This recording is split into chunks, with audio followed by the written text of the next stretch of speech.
En esta ocasión, dado que algunos de los visitantes del canal querían una frecuencia más alta o a qué frecuencia podíamos trabajar con la otra sonda anterior, llegábamos a frecuencias muy bajitas. Con esta conseguimos llegar con precisión hasta los 250 kHz. ¿Cómo lo hemos conseguido? Bueno, hemos cogido operaciones de alta velocidad, hemos utilizado un transistor normalito que es el C945, con el cual ajustamos el Q, que a la salida del optoacoplador, que es lo más interesante de todo el circuito, la elección del optoacoplador sería el 6N135 o el 136. Con este ajuste de Q tenemos a la salida una señal totalmente simétrica. Y aquí tenemos unas alimentaciones, bueno, que están totalmente aisladas y que llegarán por estos buses, pero eso forma parte de lo que es una fuente de alimentación que no tiene nada que ver con la sonda. O sea, la sonda la puedes alimentar con pilas, la puedes alimentar con lo que quieras, pero nosotros hemos cogido y gracias a este circuito que tenemos aquí,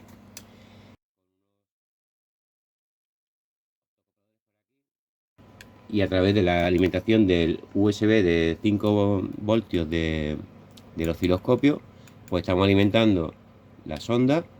Tenemos aquí unas tensiones de más o menos 15 voltios, que luego al final se traducen en 13 voltios y medio, en fin, pero bueno, tampoco tiene mucha importancia. Lo importante es que tengamos una alimentación simétrica para alimentar los operacionales.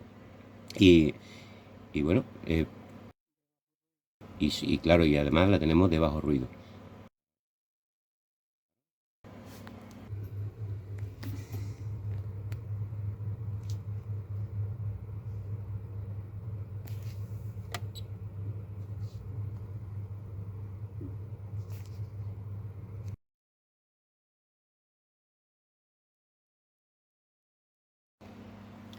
Aquí hemos utilizado el generador de funciones inyectando por aquí una señal de 50 kHz para calibrar la... Esto sería, en esta parte tenemos una sonda a por 1, ¿vale?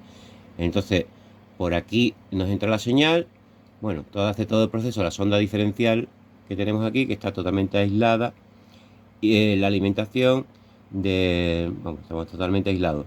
Es que no podemos en peligro ni nuestro osciloscopio, nuestro instrumento de medida. Entonces, aquí conectamos un cable BNC que va al osciloscopio, ahora lo veremos en otra toma, y el generador lo tenemos en 50 kHz a 4 voltios de amplitud. Y ahora lo veremos en el osciloscopio. Aquí vemos el BNC conectado a la sonda. La sonda, digo, el osciloscopio lo tenemos configurado a por 1, ¿vale? Quitamos el menú. Y por otro lado tenemos el generador de funciones a 4 voltios pico pico, 50 kHz, ¿vale? Y por aquí es lo que hemos visto que llegamos a la sonda. Esto nos sirve como una especie de calibración, podemos ver que las sondas nos están funcionando perfectamente y ahora ya pasamos a hacer mediciones en fuentes conmutadas y veremos la variación de los PW de una fuente. Bueno, una vez que ya hemos visto las pruebas que hemos hecho con esta plaquita que tenemos aquí, que esto lleva unos condensadores de 1 microfaradio y unas resistencias atenuadoras, realmente esto no va en la sonda. Esto lo ponemos ahí vertical y así como si no estuviera. Y ahora ya tenemos aquí nuestras entradas con condensadores tipo de alterna X2, y aquí hemos puesto unas bornas que irán a nuestras puntas de prueba de polímetro normales y mediremos en una fuente de 12 voltios conmutada, mediremos por la parte de abajo y luego utilizaremos también una fuente de 24 voltios, fuente conmutada también de 24 voltios, y también haremos las mediciones por abajo. Entonces el osciloscopio lo vamos a poner a por 100, pues en este caso ya el osciloscopio hay que cambiarlo la entrada a por 100 para que la medición nos dé una medida real. Pues si no, no estaría por 1 y estamos metiéndole ahí 220 voltios de la red eléctrica, en el caso de España.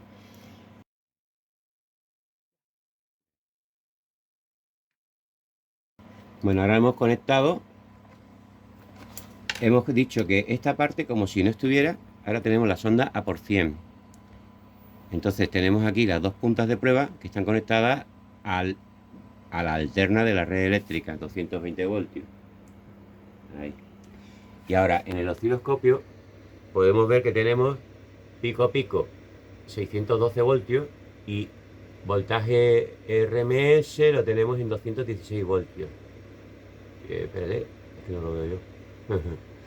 Bueno, ahí podemos ver que estamos conectados directamente a la red alterna, digo, a la red eléctrica.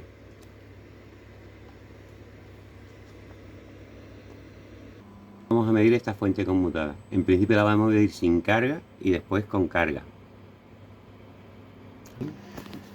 Aquí estamos midiendo en el colector, en el drenador del MOSFET de la fuente. Y esos son los pulsos que tenemos ahí.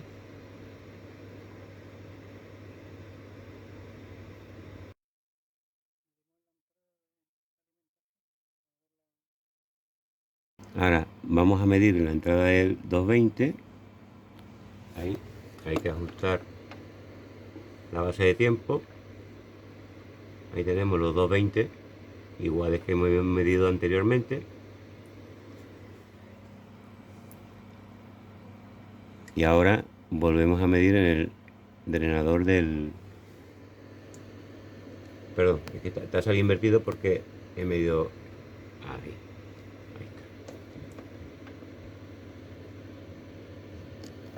Ya vemos los pulsos de conmutación del MOSFET.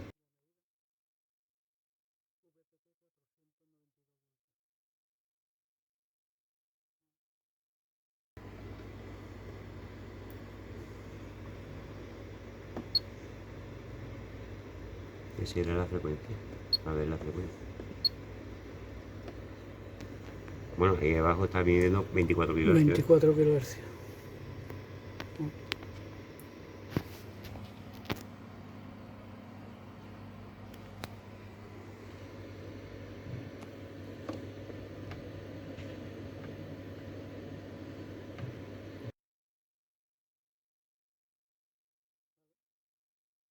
Estamos midiendo ahora la salida de la fuente de alimentación, que es de 12 voltios, como he dicho antes, a la salida del diodo.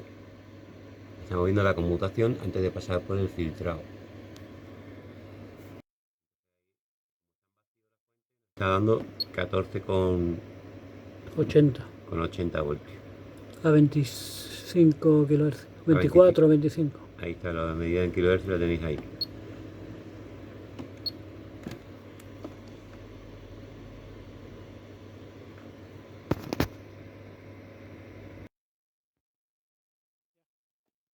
En este caso ahora ya hemos cargado con una bombilla de coche de 12 voltios, 21 vatios.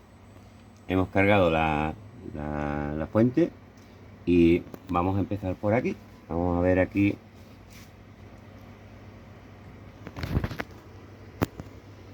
Ahí tenemos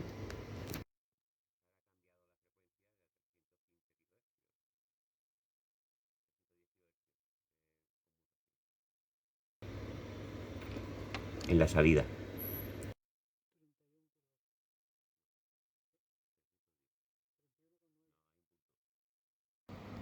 Bueno, para terminar, comentar que todos estos componentes son fácilmente encontrables. De hecho, pues lo hemos comprado en nuestro suministrador más económico que hay, AliExpress.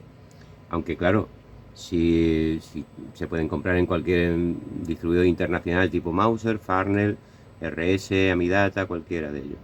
Pero que conste que estos componentes han sido comprados y se ha diseñado en base a esos componentes, que en teoría deberían de cumplir los estándares del fabricante. Así que nada, nada más que hay que animarse a hacerla.